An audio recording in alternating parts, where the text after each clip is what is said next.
Hello everyone, welcome back again to Leytenia'S Kitchenette. I have here a very simple recipe. This is a sauteed cabbage with green beans and sliced sausages with bell pepper. First, you have to prepare a pan, saute the garlic and onions, and add the sausages. This is a sliced sausages. But actually this is round shape, but I slice it into strips design and saute together with the garlic onions and add the green beans. Stir fry the green beans together with the sausages and sauteed garlic and onions. Then add the seasoning like a paprika powder, black pepper, garlic powder, beef powder, oyster sauce, a little bit of soy sauce if you want a soy sauce. Then mix it together, guys. Then add a little bit chili powder if you want a little bit more spicy taste. And mix it together, stir fry. And then when the beans is already cooked, add the cabbage and just stir fry the cabbage together, all of these ingredients, and then this is it.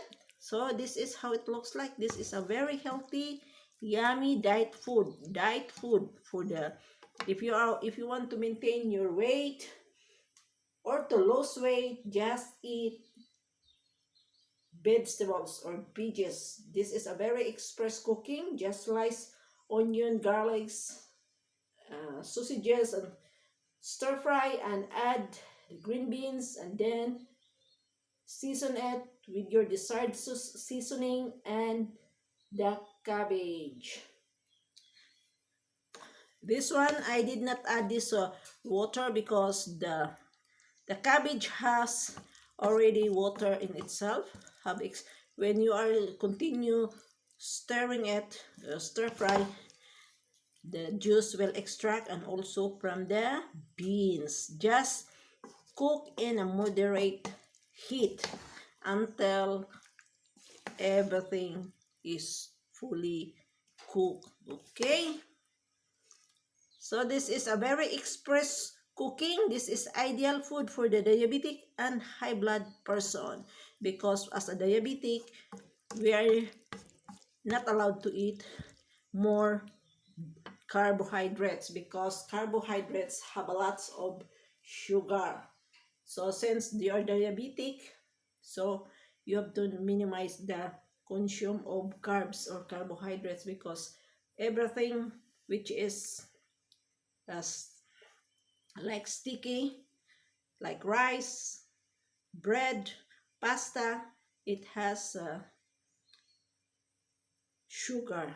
Okay, and if you are also high blood, minimize the intake of salt. So if you have already sausages in your vegetables, and if you added already like Maggi cubes, so no need to add salt because the sausage itself is already salty. Okay guys, this is it, and this is a very simple recipe. Stir fry beans and cabbage with sausages. So if you want to learn how to cook different recipes, just click on my playlist from Leytenia'S Kitchenette. Thank you for watching, and I'll see you in my next vlog. Bye-bye. Bon appetit. Everesto puli, terima kasih. Buen gracias, amigas, amigos. Maraming salamat. Bot shukriya. Dankeschön, bidang, chichi. Shukran jazilan, and I'll see you in the next one. Bye-bye. And please don't forget to subscribe and click the notification bell so that you will be updated with Leytenia'S Kitchenette recipe.